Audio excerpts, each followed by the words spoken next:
Well, hello everybody, and welcome again to the Weirdly Magical podcast with Jen and Lou. And I am Louise Eddington. I'm a soul astrologer and author of two astrology books, The Complete Guide to Astrology and Modern Astrology. I forgot the name of it. And I do readings and things, and I help my clients create the life of their dreams.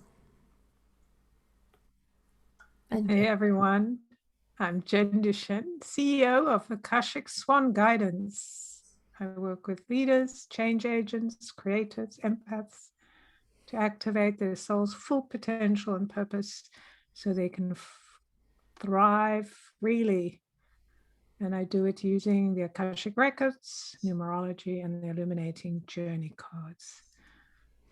cool. Right, Jen, let's do cards. Dive in. What's your card? Dive in. Yes. All right, so this card came up, the 11th Soul Portal, the illuminating journey cards. Isn't this the third time we've had this one lately? Yeah, that card really wants to be heard. Least, I don't know if it's the third, but it's at least the second time in the Yeah. last short while that it's Mhm. come up. And you could be right, it could be the third. So this one, for those who can't see it, the figure of a woman between two rocks. This is in actually in England at Avesbury. So it's a very sacred space. The figure has the roots going down into the earth and the energy of the lightning, and there's a full moon above. So this kind of energy pouring in, her arms open, receiving and allowing. So receiving messages, information, awareness, and grounding it into the earth. And it's the 11 is very much a gateway, or being in the portal of change. The colors are very vibrant. There's reds and yellows. I think to me, this card is saying at this time that we're in this space. And when I look at this image right now, it's almost as if the person is pushing the two rocks apart, like by kind of allowing the energy of being who they are to just kind of hold that passage and be in that space of pushing through what has been into this space of receiving, learning, growing, expanding, really allowing that to root them in the ground. So It, it feels. so yeah, I can see why you might say she could be pushing them apart. I kind of felt like she was drawing energy from ancient energy from the stones, like kind of like zapped by it. I have been Right, to Avesbury though, so I know the energy of those stones. So yeah, very yeah. powerful. Mm. Right. So yes, it could be pulling, drawing energy. It could be pushing the stones apart. It could be just living in that space where there's so much energy Mm. in between the sacred points. So everything on every level, Mm. receiving, grounding, and allowing, and kind of surrendering to the energy, Mm. to the realization of who you are in this moment. I think it's really appropriate. We think about the time we're in, that Oh, this is us, right? oh, Each of us mm. claiming that space, claiming that energy, and going, yes, this is where I'm willing to be. I'm willing to listen. I'm willing to receive. I'm willing to take action to become this that I am. Mm. And leave your card up if you would, because we've got similar colours. And mine goes a bit see-through because I'm a green screen, because she's got green on it, so I'll try and keep it in front of me. This is the art card, which is the alchemy card, to my mind. And this is like Jen's card, really. It's bringing everything into this one crucible, really, of creation. In Jen's card, it's kind of the woman herself is, drawing from the earth, drawing from the sky, drawing from the stones. And this woman is mixing everything in kind of this holy grail cup. and it's one of my favorite cards, the art card, because it is the Sagittarius card too. I am the Sagittarius. And it just is about, you have all you need. You draw everything in, mix it in alchemy to create something really beautiful. And don't think that you have to go anywhere else to create the life you want, because you have everything you need to mix in. It's it's kind of annoying me that it's going see-through, but I can't. I'm not taking my green screen off, because then you'll just see a horrible green cloth behind me, those that are watching. But I love some of the affirmations in fact, I might read the quote actually that goes with it in Anjali Zarian's book for these cards, because I love the quote. So the point is to unify and harmonize the opposites, both positive and negative, by discovering a ground which transcends and encompasses them both. And that's by Ken Wilber. No boundary. And so, it's a big passion of mine about bringing all the opposites into the middle and integrating the opposites, and stop being so polarized and thinking we're so separate. And I think both these cards are speaking to that. And of course, we're speaking about the Pisces New Moon today, which I'll talk about in a second. And Pisces is an alchemy of all the preceding signs. It's the last sign of the zodiac, and it's the cosmic soup of creation. So these cards both really fit with this new moon. So speaking of this new moon, the new moon is going to be on March the 13th, 2021. My brother's birthday. And it's at 10:21 a.m. London time. That's universal time. The new moon itself is at 23 degrees of Pisces. It's the 6th of 6 new moons at that 23 degree mark, which I've talked about endlessly. And the new moon itself is conjunct Neptune, the ruler of Pisces, which is at 20 degrees of Pisces, and Venus at 19 degrees of Pisces. It's also in a square aspect to Juno in Sagittarius, which is the relationship asteroid, primarily, kind of our sacred marriage to each other. On the new moon as well, Mercury in Aquarius will be at 26 degrees, which is the degree the trickster communicator turned retrograde at a while ago. So Mercury will be leaving its shadow. So everything that we've been covering, been reviewing, been revisiting, it'll be time to take action on those ideas.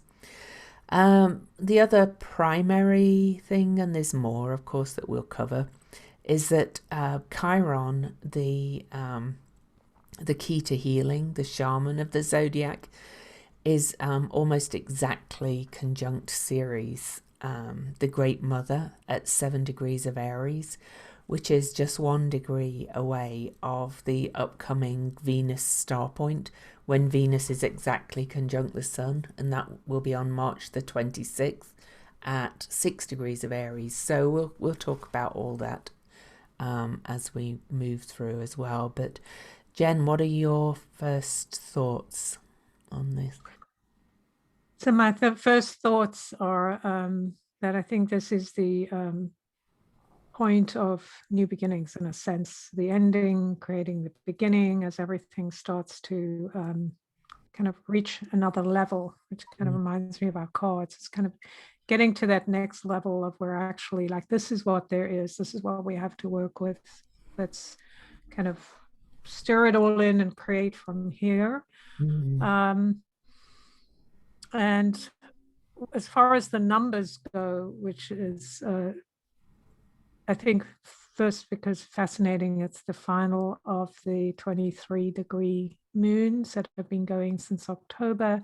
So that's half a year. It's this time of the alchemy of change. It's like this is a set point also because it's connected to the Venus star point. So it feels very much like this really is that point of, like we're putting something down in the sand or whatever, putting roots in.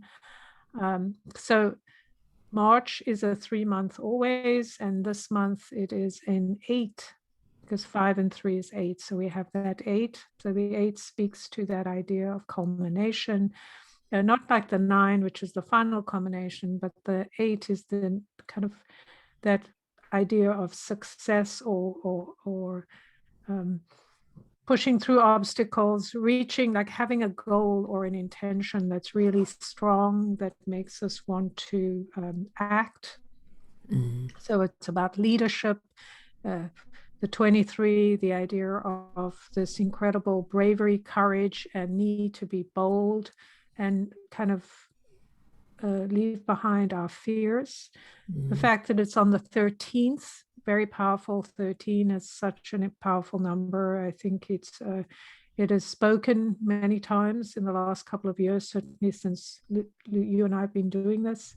And here it is. It's the divine feminine number. It's the number of the phoenix rising, the kind of rebirth energy that we're talking about here. This true rebirth where we get to take charge of what we're going to change.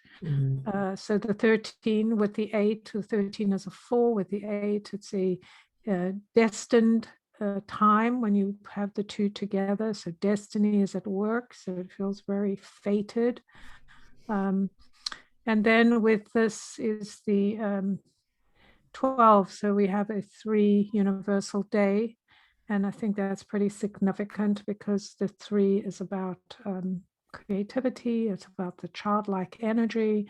It's about coming full circle back to the kind of innocence of who we are, the joy of who we are. How do we play? And we're giving a new opportunity to rebirth. So how will we do this? Through play, bringing things together through curiosity and creative inspiration, as opposed to trying to force it into connection. This is such a creative new moon. It's it's kind of a love burst as well, as it kind of feels like to me. With this, the sun, the moon, which are really the divine male and divine female energies. In some traditions, the sun was the female, and in ours, generally, the sun is seen as the male, but it doesn't really matter. It's the two halves of the anima and the animus and the yin and yang coming together on this new moon in this soup of creation that is Pisces. Because Pisces really is the dream time. It's the amniotic fluid. To my mind, it's the time before death. It's also the time before birth. It's this, and we, a lot of the creation myths come out of the dream time or come out of water, and Pisces is such a watery, empathic, creative sign. And to have Neptune there, the ruler of Pisces, only 3 degrees, well, less than. It's like really just over 2 degrees away from the new moon. The connection with whatever source is, whatever this cosmic soup is, the collective, unconscious, subconscious, is going to be off the charts for this new moon. And then we have Venus, which is creativity. It's our relationships, our values. She's actually at 19 degrees. She's in her underworld journey before this next star point, which is the point. The Venus cycle makes a 5-pointed star, for those that aren't aware of this. And I do a Venus class every time she goes retrograde, and that's her interior or inferior star point. But this is the superior star point. She goes behind the sun from our earthly perspective. She has been the morning star, and now she's disappeared from view. As we record this as well, she's disappeared from view. And she goes behind the sun and then emerges as the more receptive, softened, more kind of beauty oriented rather than action oriented Venus star. And she'll be the evening star for the rest of this year after she emerges from the sun's beams. But because she's behind the sun and in her underworld journey, she's kind of exploring her shadow more about relationships and about this creative source.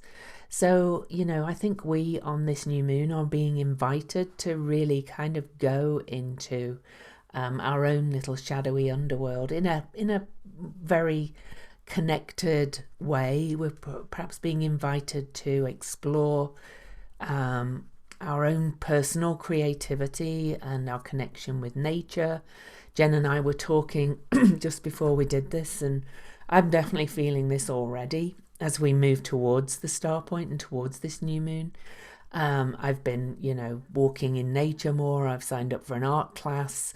You might want to think about doing some of these, and that takes us back to our cards again. So this is just bursting with creativity, and it's about creating the relationships we want and the life we want as we move towards a new start when things move into Aries and Libra after this new moon. So I'll say more in a bit. Right. So for me, it seems like, based on what you're saying, Lou, as well as what I'm getting from the records, etc., that this is kind of the illumination point, like to go into the depth or to be in the depth of who we are in our souls and our being, in our awareness as we move out of the kind of illusion or delusion that we've been living under. Many of us are realizing that we've been following an illusion. And as we waken to the possibility, if I choose to live my life differently, because now I can see where my pain is, I can see where my issues are, I can see where I haven't been creative in my thinking, I can see where I've kind of stifled myself or stopped myself from truly stepping out, because I had an illusion, a belief, a pattern, a system that thought that it was about someone else, or, if only somebody else would change, then my life would change. If only someone would do something different. And coming to this universal realization that this is the playing field. The playing field is all out there. Everything's available, whatever we call good, bad, ugly, pretty, indifferent, etc. Everything, all of these kind of play pieces, if you will, are out there on the field of dreams. And so we get to decide what's important enough for us to bring in that energy, to kind of think about those cards that we pulled and bring in that energy of how do we become more empowered, more on purpose, because we're choosing to do things that feel resonant. So instead of feeling like a victim and feeling like life is doing stuff to us, people are doing stuff to us, instead to feel like, wow, I have a choice about this great playing field and I'm choosing, it changes everything. It doesn't matter what the story is, but when you recognize that you're choosing to engage in a story, that's powerful. Whatever it is, you can choose whatever you want. Nobody's telling you how to choose, or at least if they are, you don't need to listen. But this really just opens up the field. Everything's here. Like, what are you going to choose? It's kind of like going on a banquet. This is the most amazing banquet. Every kind of food you can ever imagine is on it. And so what would you choose to eat? What order would you eat it in, etc.? We all will do something different. And so this is that moment. And that's what it feels like. This kind of the light opens up. We're feeling that connection. We want that connection. So how do we create that connection? How do we recognize that the two parts of ourselves need to become one, that we need to work with others in a certain way? It's almost like we're surrendering the old to take on the new. That's kind of how it feels. Yeah, funny how this word surrender was coming in my mind too. And there's no doubt that this, because Pisces is very much about surrendering and going with the flow and trusting as well.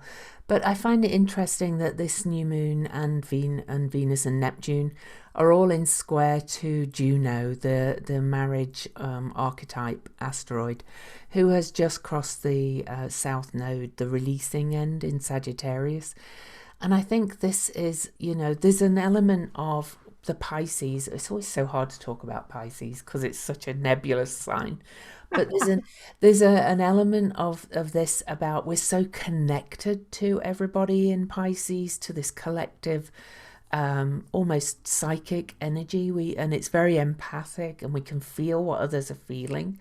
But I think our lesson in this is to realize that it's only our actions that can change this, and we have to let go of what we thought relationships should look like on that south node, I think.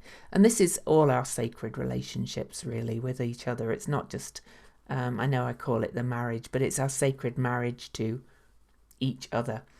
And Juno crossing that south node, the releasing end, that south node in Sagittarius has been asking us to release and let go of old beliefs and old dogma, if you like, about the way things should be for a long time, and to be open to new ways and new thoughts and new ideas. We all get stuck in our ways, and this is such a big release new moon and a new start.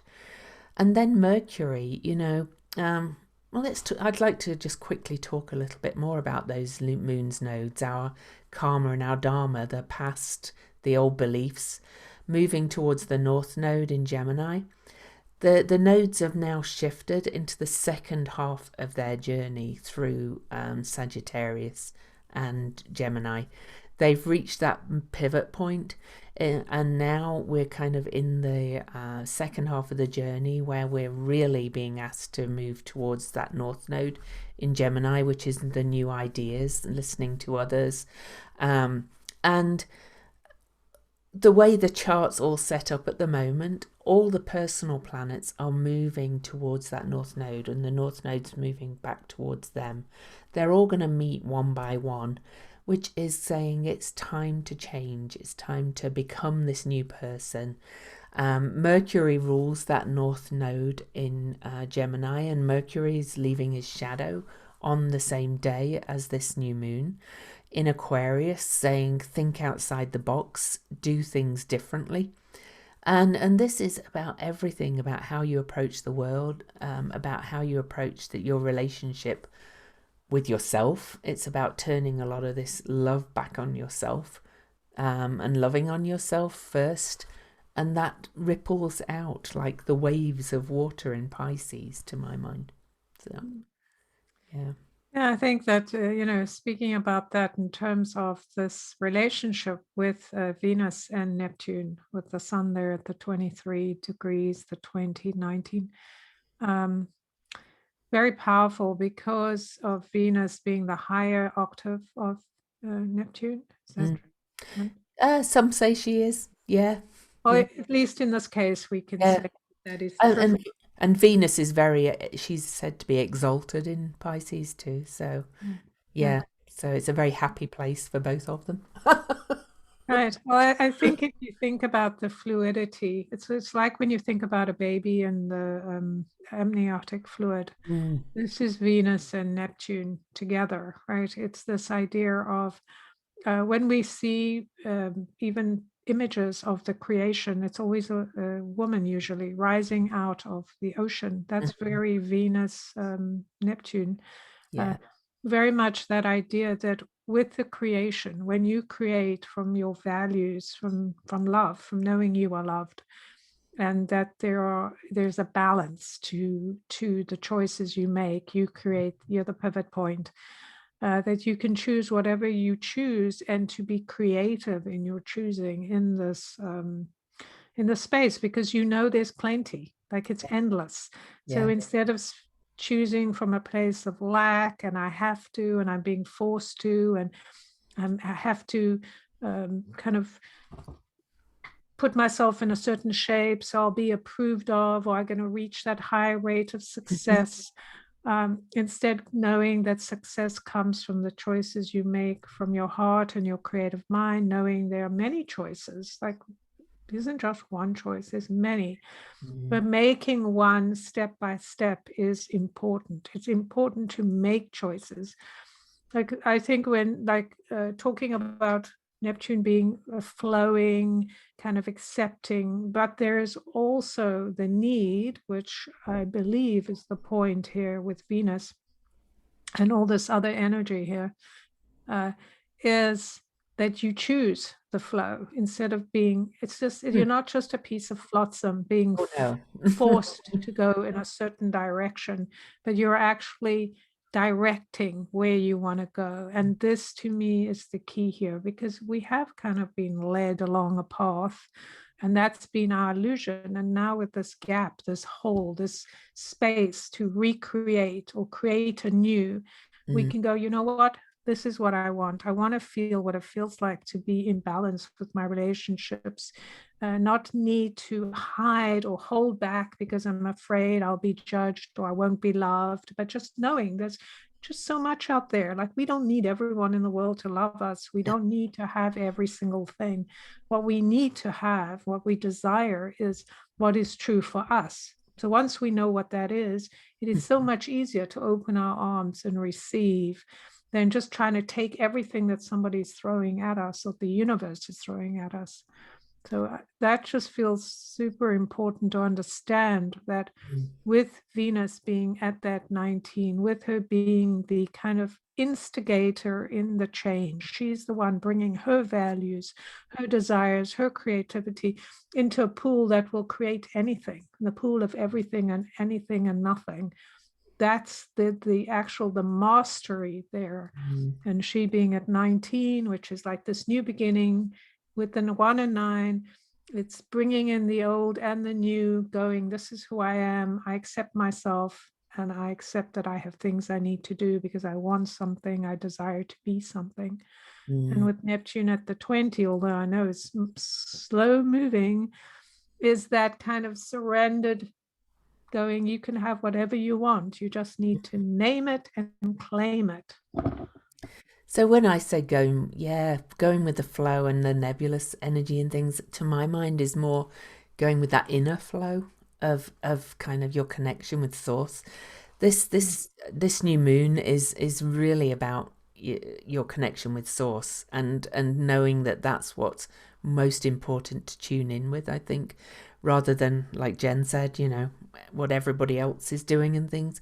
And then you're coming from this point of manifesting higher love. I always want to sing that song Higher Love when I look at this new moon, especially with Venus Neptune conjunct, right? Because it's remembering that love is a verb, and that the more loving you are, the more love you will receive. So it's about being love, I think, in this new moon, and really that starts with loving yourself. I found, and just an aside, I realized my mug says dreamer, and that's very Pisces new moon too. It's all about your dreams, your creativity. It's really about tuning into that, whatever source voice is for you, really, to create something that really that you really want to manifest in your life. To be quite blunt, Venus is manifestation. So Right. And I think just the numbers we talked about, the 13, which is the 4, the 8, and all of these things are so important because they're speaking about manifesting, making something real. yeah. So we need our imagination. We need being in touch with our feelings, with the things that maybe we miscalculated or focused on incorrectly, and going, no, I need to course correct. I need to be able to change. Remember the 23 and the 5s here, the nodes are also at 14, which is a 5. This is all about change. Mm-hmm. Change through courage, being able to look at things with a clear awareness. Yes, I kind of had an illusion about what my relationship was with myself, with the world. Oh, I thought I needed to behave a certain way. I thought when people did something or said something, it meant I should do something. And, that could be one interpretation, but thinking about water, how water is all about being able, the fluidity of interpretation, especially with this Mercury influence in Aquarius and that idea of freedom. We're talking about freedom, about liberation, liberating yourself from fixed ideas. That's what water does. It allows us to, dig into the depths, move into that energy, choose something different, like easily move away from the burdensome thought patterns and even actions or reactions that we take, thinking like we're going to be angry if we think somebody is trying to control us. But if we decide that that story has to go and that we would rather make choices like going, I'm choosing something. It's all very Neptunian and very Venusian, but we must make those choices. We just cannot wait to be informed. We are formed by our own choices. And that's the key here, that shining the light, bringing in that balance of the moon, the love. Love is liquid. It is something that moves and changes, and it's kind of what we tell ourselves it is. And I think we have to remember that, this is the start of a new lunation cycle and also an ending because it's in the last sign. And that this Venus Sun dance, whatever you want to call it, that is really already beginning by this new moon because they're so close by this time. Venus will not emerge from her underworld journey until, there's no definite date, okay? So my friend Gemini Brett, who's the starry, he watches the stars, official astrology says that Venus will emerge from the beams of the sun when she's 15 degrees away from the sun. But it all depends on where you are in the earth and all this thing. And you're likely to see her first when you're on a mountaintop and all this kind of thing. But even there's no definite date, but she will emerge from the beams of the sun when she's in Taurus. So we're going from this cycle of this cosmic soup of creation to the Venus star point on March the 26th at 6 degrees Aries, which is, Aries is the first sign. It's the pioneering sign. It's new projects, new me. It's the I am. And then Venus will emerge in her own sign, Taurus, which is the earth sign ruled by her. And that's the sign of manifestation, manifesting something real. So I just wanted to kind of emphasize to people how these things move along. I always think the universe does have a plan. The more I work with cycles, I think, the universe is not just giving us these one moments, it's giving us this kind of, you can see the plan unfolding. I always think it's an opportunity and we can decide and choose how we work with it. But we kind of hope this podcast really helps you to tune in and start to create the life you want through following these moves. So, yeah. Right. Which might be a good moment to talk about swell. Oh, yes. Thank you, Jen. I get so involved in this that I forget. So I want to remind everybody, well, first of all, we have a Patreon, patreon.com/weirdly magical. If you would love to support this podcast, and we also do a patron only card pull and video for the every time we do one of these recordings for just $3 a month, or you can choose your own amount. You can support the running costs of the podcast, but we also have swag.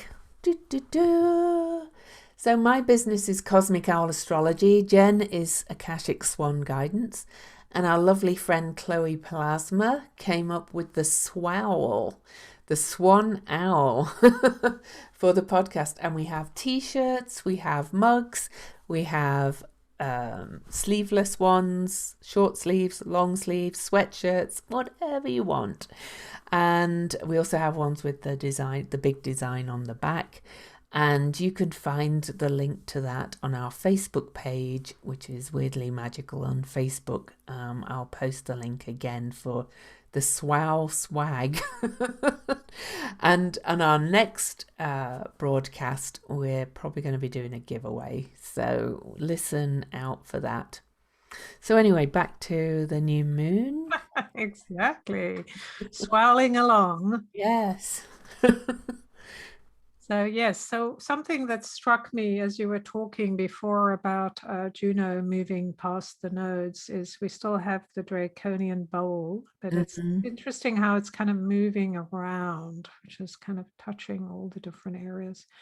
But what is also interesting, besides that the nodes are kind of, the top of the bowl and at that 14 degrees, that 5 of change, and kind of speaking out about our truth or declaring it. I think that's kind of a marker in how we move from just kind of going along with the flow to actually being on purpose in our flow, is to speak about and to journal and share and get super clear, like things that are in our heads. I always find like I feel super clear in my head, and then when somebody asks me the question and then I can't articulate what it is because it's just been stuck in my head. So if I write it down or talk it out with someone or just draw or think about it or listen, I go, yeah, I get clearer and clearer.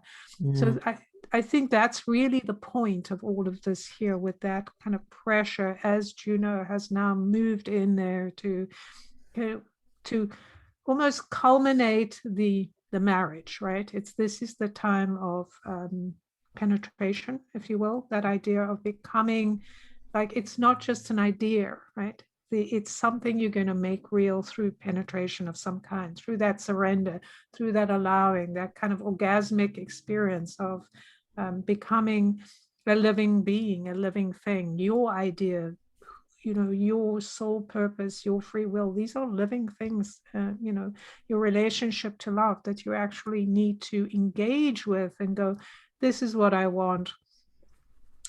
Certainly for someone like me who's always been kind of a dreamer and kind of just flowing around the place, I've really had to learn that to receive or activate what I desire, to actually be the captain of my ship, I have to let the universe know what I want, and I have to act in accordance. So I have to kind of set my sights and do things that prove over and over again that I want something. That doesn't mean you can't course correct or change. It really is important to understand this. I remember when I was a kid, my dad used to say that you have to be the master of your ship, or whatever that thing is, like the captain of your life, the master of your fate. And I used to think, wow, that sounds so good, but I never really understood it in a really embodied way until much more recently, going, yeah, that's what I need to do. I need to really know where I'm going so that I can be supported, not only by the universe, but by all the people around me. Unless we're declaring it and we're saying it and repeating it and letting people know in whatever ways, it's probably unlikely that that ideal dream is actually going to come to fruition. And that's just the way it is. Doesn't mean you have to go out and get a billboard and tell every single person about what you're doing. You might want to, in the beginning, just keep it close to the chest and just share it a bit with your journal or with a close friend, certainly somebody who's encouraging you. At some point, it doesn't matter what anyone else thinks. And that's kind of, what Lou's talking about, how the universe leads us along to take bolder steps. Yeah. I think this 23 is like, that's really been the story of this. The 23 is getting more and more courageous, more and more outspoken, and realizing like this, it's up to me. Like, what was that thing you did? Was that last year? If it's meant to be, it's up to me. Was that? Yeah. That's a saying I've used. Yeah. All right. Yeah. I don't know what. Yeah. But yeah, and 23 being that number, I'm not going to go through the whole thing again, but it's very, very human number. Yeah. I really think we're being asked to step into our real embodied humanity with all of this, and to kind of steer our ship as a spiritual being in a human suit, as has been said, and to think differently about how we steer that ship. I like steering my ship rather than mastering my own ship. I like Right. Yeah. I'm at the helm steering it. I'm going to go that way, and I'm going to go set my sights on that way.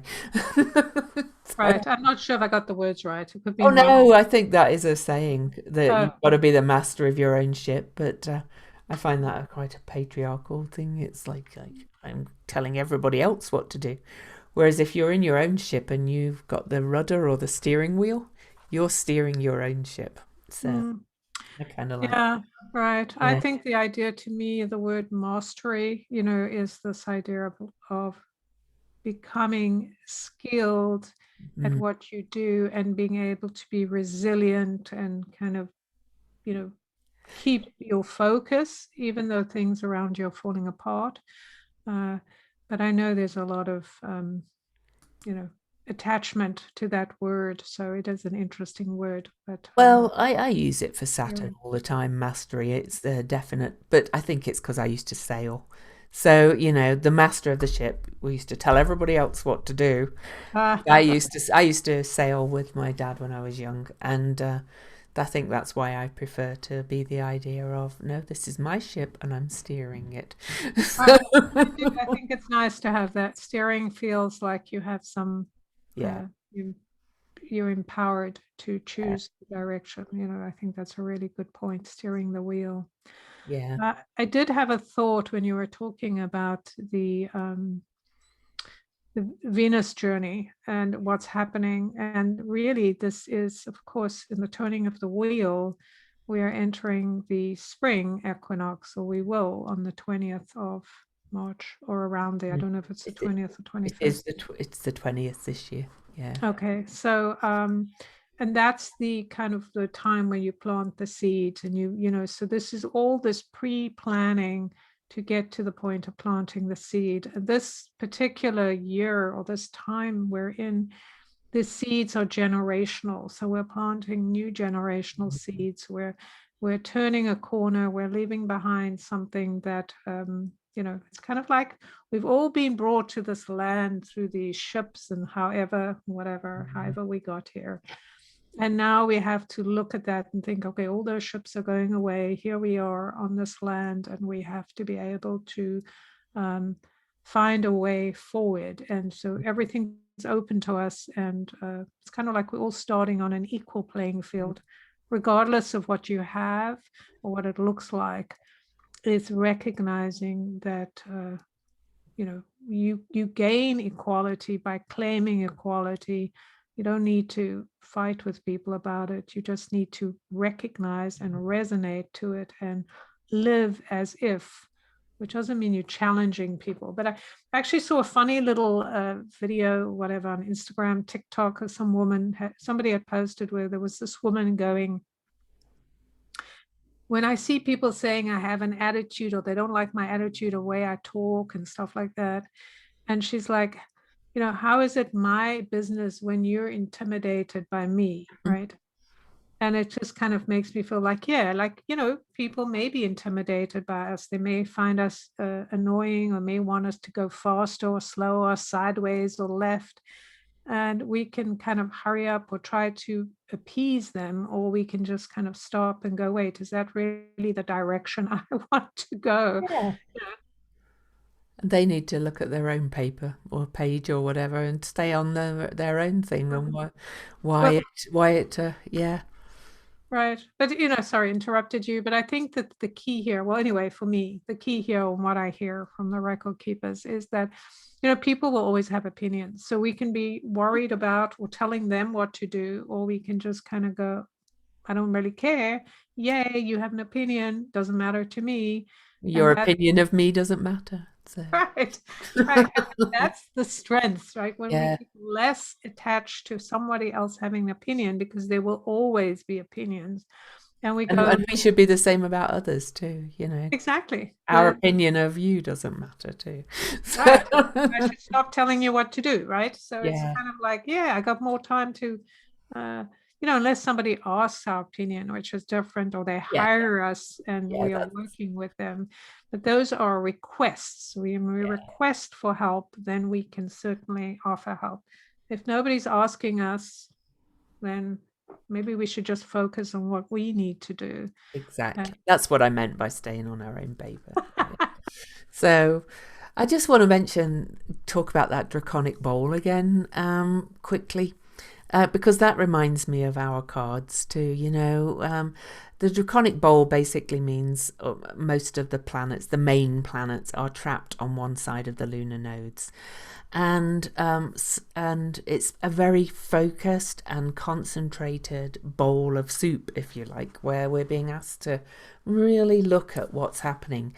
And roughly speaking, this draconic bowl has been on what's called the eastern hemisphere of the chart, roughly speaking, from the signs Capricorn through to Cancer, which is the line of birth to death, by the way.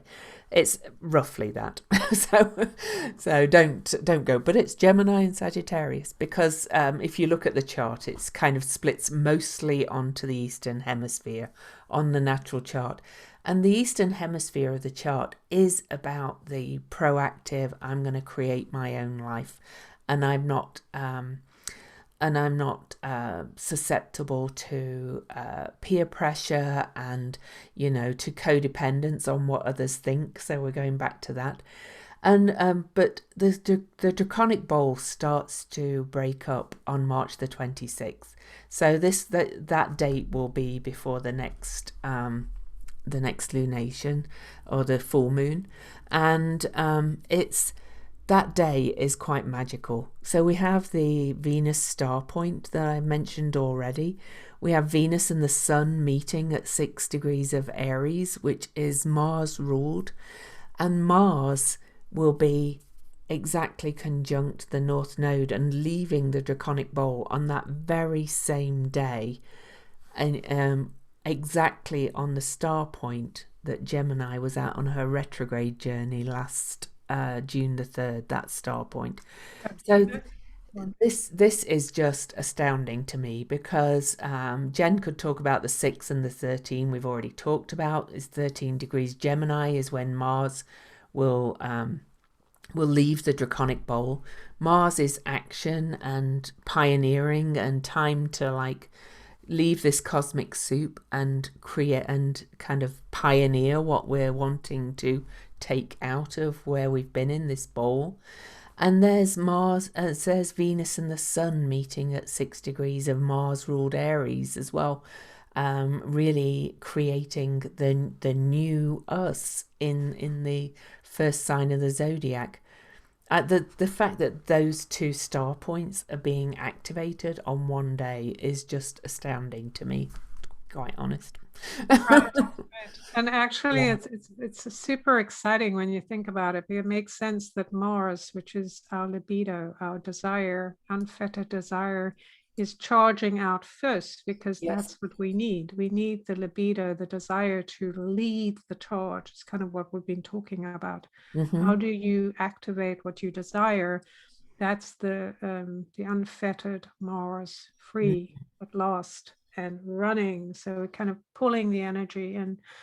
And of course, the fact that you have those two kind of opposites, if you will, the two kind of sides of the coin of the energy or the outward action and the kind of creative energy, which is part of the whole. It just, activates more of those things, like that whole series and Chiron.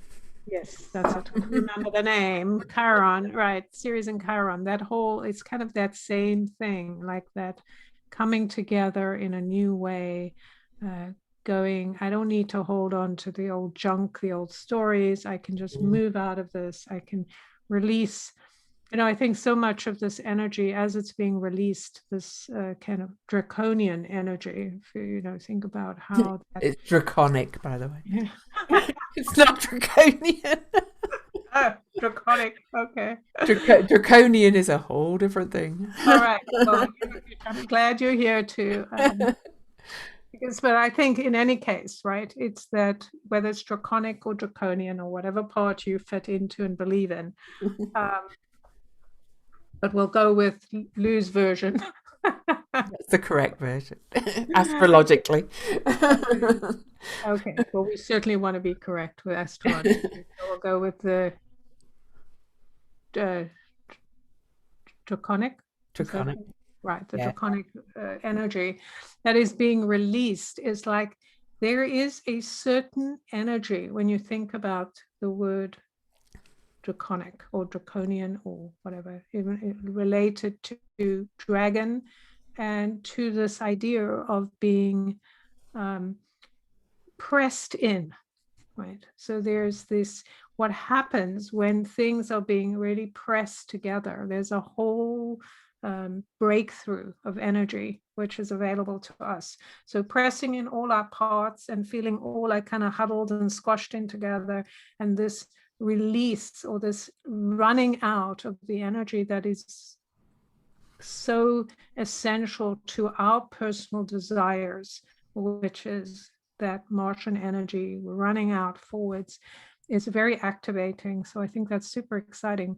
As far as the numbers, because we talked about the 13, the fact that it's that divine feminine, it's about the revolution of change. It's just that complete death and rebirth energy that happens, and then we create something new. We actually set new foundations. We've got that 4 energy from the 13. So it's through our own personal desire and creativity, we expand into something new, which is what this chart is all about. And then the 6 is very, very much a energy of coming into oneself in one's environment. So coming home, not just to oneself, but to one's family, to one's relationship with others, finding the beauty, the safety, the creativity of being connected, the love. It's very much about love, loving your surroundings, your home, your people, your neighborhood, all of those things. So it's, if you think about those, with that Venus energy being in that place of total love for herself, in her environment, it's like taking care of yourself and then you take care of others. It's just that whole loop that we've been talking about, right? When you surrender to your creative muse and you allow that to inform you and how you treat others and yourself,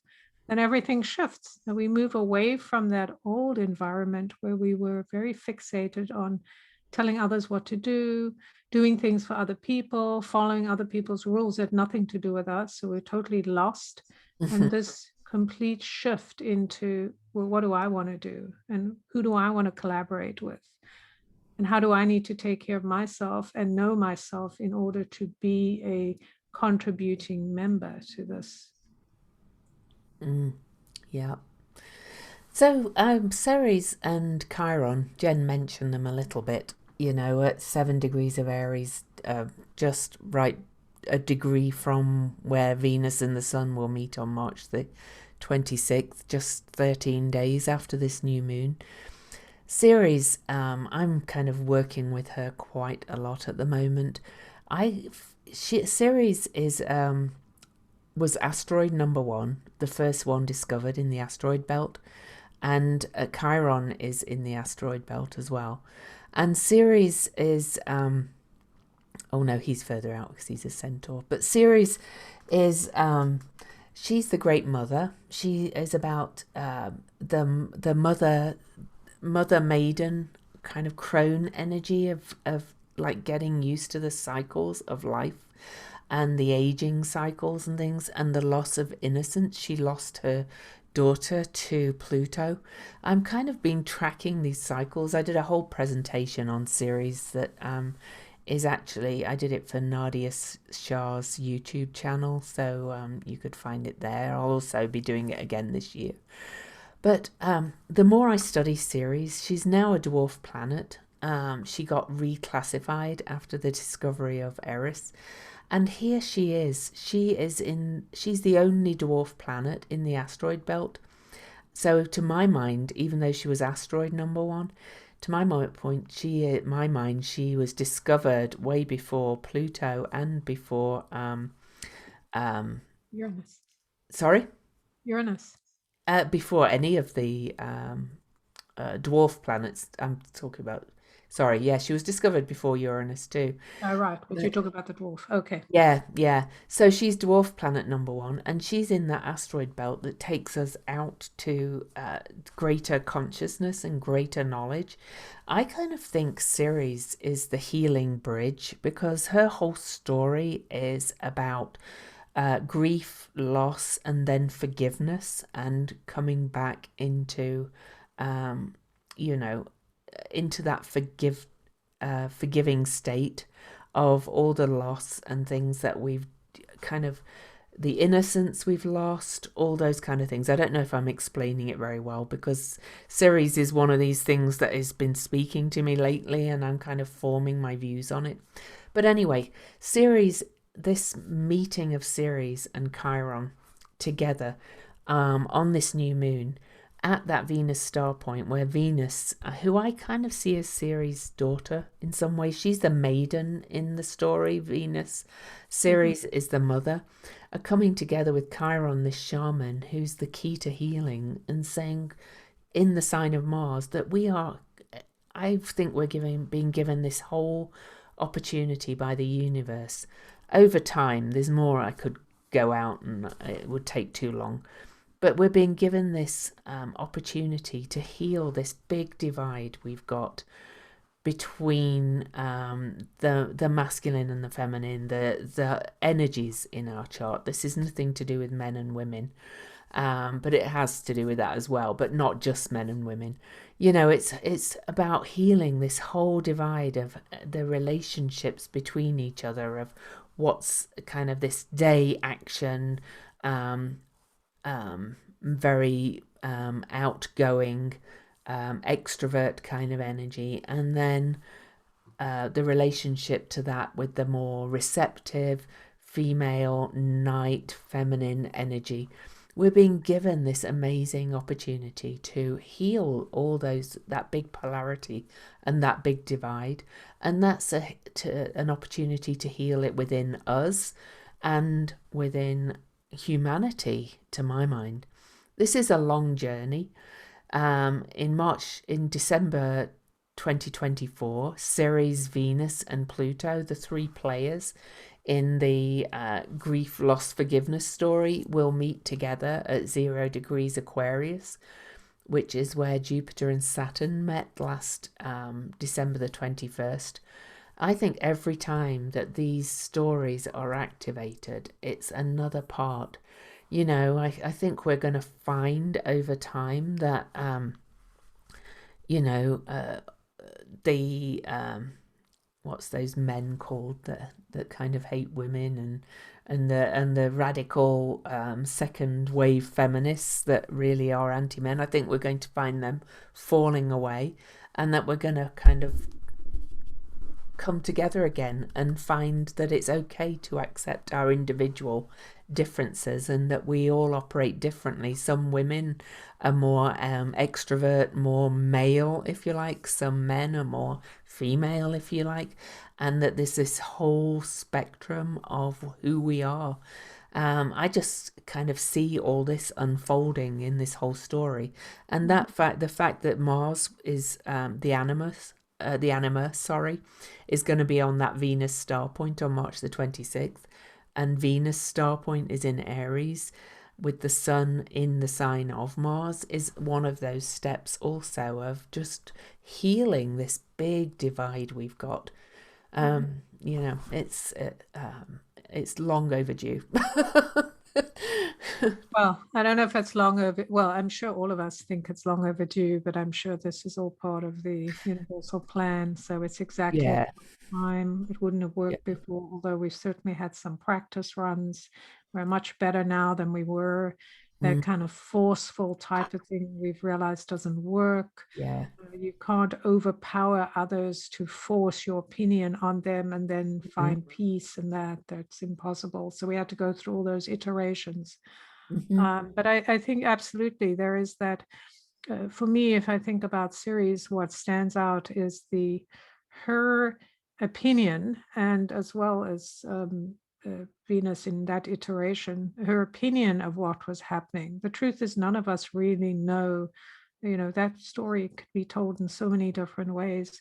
Perhaps, and one way to think about it, especially now as our minds are opening, the 7, the 5, the ones that are prevalent here, is all about the mind having different stories to hold on to and be inform us. But for me, one way we could think about it is in terms of perhaps Ceres was a bit of an over controlling mother, and Yeah. Venus Didn't leaving on want her. her daughter to lose her innocence. Right. And Yeah. maybe Venus chose to go along and do that thing and be um to learn about the darkness within her. So, when you're just like, how many of us as women and, just people in general, I'm sure guys have the same thing, were told when we were growing up about what was acceptable in our how we behave. Like, oh, you don't say anything if you don't say something nice, smile, all this kind of crap that we had to take on and do. And then guys had the opposite, like traditionally, like never, don't cry. Toughen up. Yes. Yeah, toughen up. So, you know, isn't that story of this whole series story of all of the kind of stories that we took on and believed that we Oh. had to kind of uphold, like it was our duty to live in this way and to Mhm. show the world, like, what does a respectable person do and how do they behave and Oh, no, I'm in complete agreement with you with uh, with the series story. There's also another aspect that you could see that she was, because she never married. Clearly she had a child in the myth with her brother. In fact, gods and goddesses, yeah, they didn't care. But she never married. She never was in a relationship as such. But she, it could have been her own loss of innocence. She did not want to, she wanted to stay in this very pure, controlled state and things like that. There's all kinds of, right. Well, yeah. especially if you think about, if you'd had a relationship with your brother, I mean, that would be so unhealthy. And then you'd feel so controlled Mhm. that you'd want to control, right? Yeah. So there's all those ways we can look at it. So Mhm. I think that's really a key. And 7 is this opportunity to have revelations, lightning strike, wisdom coming into your being of going, oh, I was thinking one way, but what was I thinking? I actually need to think differently and then behave differently. I also had this thought, and I don't know, you know more than me about all of this, but that's interesting that Ceres being the number one dwarf planet, and Mhm. Chiron, wasn't that the number one of the I centaurs? think so. Yeah. First That's discovered. kind of an interesting idea that Mhm. the first centaur and the first Yeah. dwarf planet coming together on this kind of momentous occasion to bring new insight and new opportunity Mhm. and wisdom into the healing. It's like, let's all gather together and look for, the last time, which kind of reminds me of that Eris story. The last time we all got together when we had this opportunity, we were all looking at what was wrong with each other and how we could Mhm. exclude each other. And this time we can get together and we can actually look at what is right about all of this and what we want more of. Um, so I think that's anyway, that's what just kind of struck me about that. So I thought that was interesting. Well, it is Uh, interesting, and they've both been described as bridges. Like Chiron is known right. as the Rainbow Bridge, and Ceres is kind of the bridge in the asteroid belt to the outer planets as well. And as that number one discovered, she was the link to then the further discoverings. So they're kind of both a bridge to healing. And interestingly, as well, in the Dei centers of Rome, where they had six male gods, six female gods, Ceres was one of them, and she was paired with Mercury, who's also kind of the bridge between the gods and humanity. So Right, the messenger, right. So yes, that is very interesting, right? And yeah. then you have that three, which is that, the triad of power, Mm-hmm. which is fascinating. Uh, so that brings me to this thought that I had looking at the chart, like below the draconian bowl is three female um, um, energies. I don't want to call them planets. I don't know what they're called, but those three, like, so the three females kind of holding the space. You've gone from one female. So you have Vesta, Hygeia, and I'm not sure what the other one is. Haumea, Haumea. Yeah, right. Another of the newly discovered dwarf planets. So Right. So isn't that interesting? You have these three powerful mhm. energies that represent different aspects of completion, right? Yes, The fire, the flame holder, the healing, the kind of new birth, that kind of stuff. Um, mm. it's I actually think that's really interesting how that's placed there. Yes, I agree. I know, and they're kind of almost equally spaced, not quite, but they kind of are. And yeah, I just see so much potential for rebirth. One other interesting fact, and then we must do the symbols because we're going to go way long again if we don't, is that is there's a lot of there's been, or there is, and there has been more than usual quintile aspects, which is called the fifth harmonic, which is the five-pointed star of Venus. So it's that's aspects that divide the chart into five. So it's a lesser used aspect, and that Ceres Chiron conjunction is in quintile to Pluto. So Pluto was the one that either stole or fell in love with Ceres' daughter and took her into the underworld. So that's a Venus aspect drawing those two together. Mm. Okay. So that's another kind of bridge to healing. There's just so much healing potential, I think, in this new moon chart and in those star points that are coming up.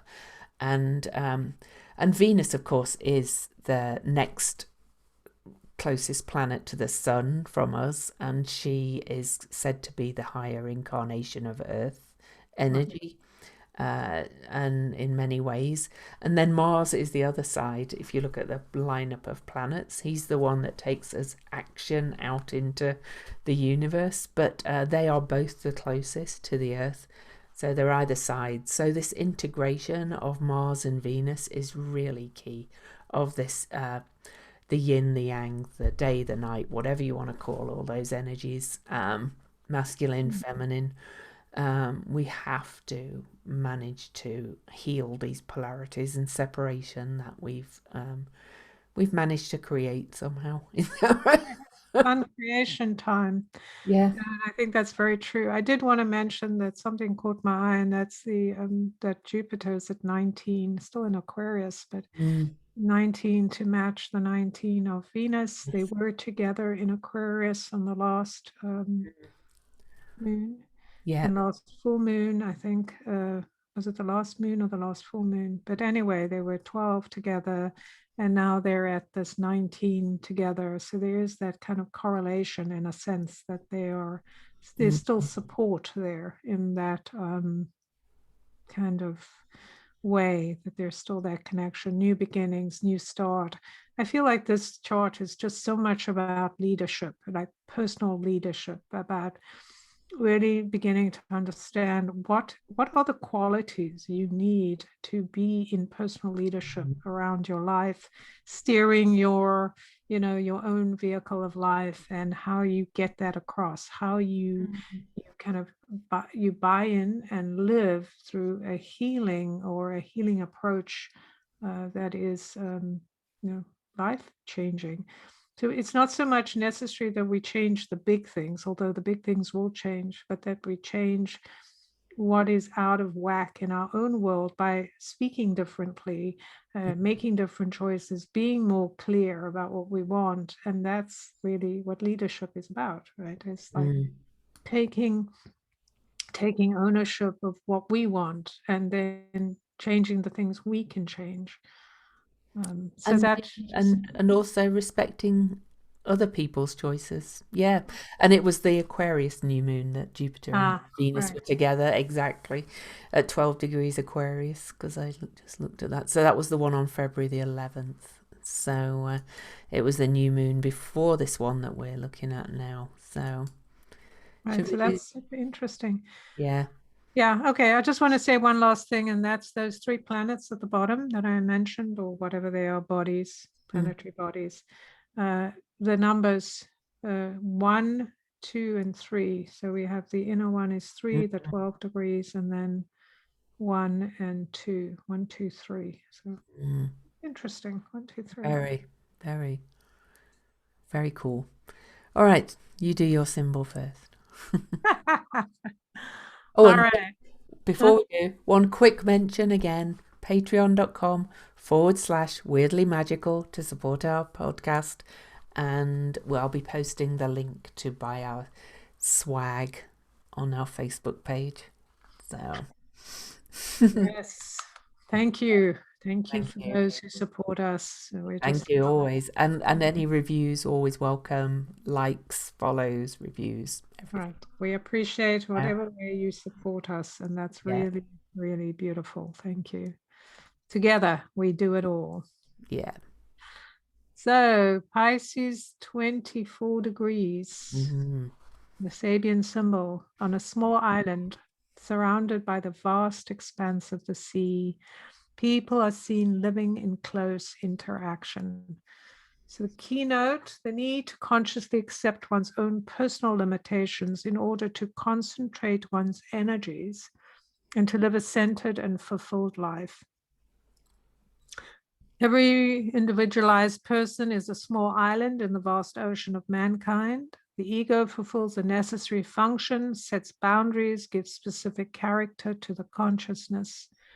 Within these boundaries, a complex interplay linking and integrating the various aspects of the personal life can operate constructively in time. These ego boundaries can not only expand, but can become a zone of intense interchange between the inner and outer, between the individual and the community, between human and the universe. So it tells us that the first duty of any person is to truly be what they are as an individual. However, this individual has particular dharma, a place, a function, a vaster whole.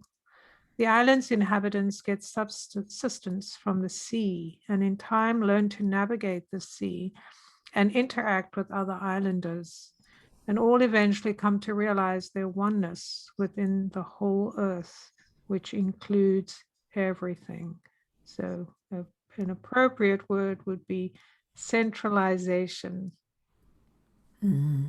That's really been saying what we've been saying all along, that this new moon is about our relationships, but first starting with our relationship with ourselves. So, yeah. Awesome. And the Chandra symbol for Pisces 24, a spring festival. The participants are in a state of ecstatic frenzy. Inward explosions, the pressure valve goes off. You sit inside collective and ancestral frequencies of doubt, insecurity, and suppression until this can no longer be. The frenzied edge of new worlds, the ancient accumulations of old worlds, coming to that point where the inward power overthrows form constraints, scatters semblances, and finds something magnificent that has been untapped and forbidden for so very long. The final spark ignites, releases, and reveals. What was lost and forgotten is more there than ever, and not discouraged, never put down. And that just makes me want to go and do ecstatic dancing. If anybody's never done ecstatic dancing, you kind of go and the music's really loud and you don't dance with anybody, you don't talk to anybody, you just dance and let yourself completely go. And yet you're somehow connected with this sea of other people doing the same thing. So, Right. Right. It's wonderful to know everyone's doing their own thing, all in the same space, Yeah, and it's safe yeah. So, and very energizing. mm, yeah. So feel those little explosions of creativity inside yourself.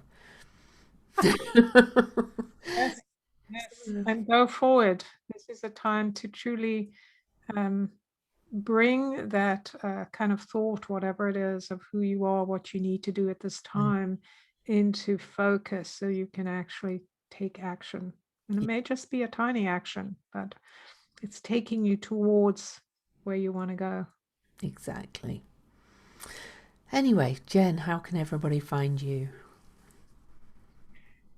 You can find me on my website, jenduchenne.com, JENDUCHENE. I do YouTube videos weekly at Akashic Swan Guidance. I have a group, Akashic Swan Guidance, on Facebook, and a page. I think it's Jen Duchenne, not sure. But anyway, you can find me there. And the illuminating journey cards are available on my website, as well as ways to work with me. And I'm excited because I'm going to be offering some programs and workshops soon around the cards and some of this guidance. Fantastic. So I'm Louise Eddington, LouiseEdington is my website, louiseeddington.com. You can also find me as Cosmic Owl Astrology on YouTube, Facebook. I have Cosmic Owl Astrology Cafe is my Facebook group. I'm on Instagram also. And my books, my 2 books, are available on my website or are from all major booksellers. So there's the Complete Guide to Astrology and Modern Astrology. And I offer readings, but I also offer a membership community, the Cosmic Owl community, which is going to be changing focus from this new moon. There's just going to be one level of membership, and you're going to get all the magic thrown at you in that membership. So look for that announcement when I kind of relaunch the one level. It's going to include just so much, and of course it's going to be $23 a month because that's that number, that magic number. And for Weirdly Magical, you can find us on YouTube. Weirdly Magical subscriptions always welcome. Weirdly Magical on Instagram and Facebook, and I think that's it. So for now, it's goodbye from Lou. And goodbye from Jen.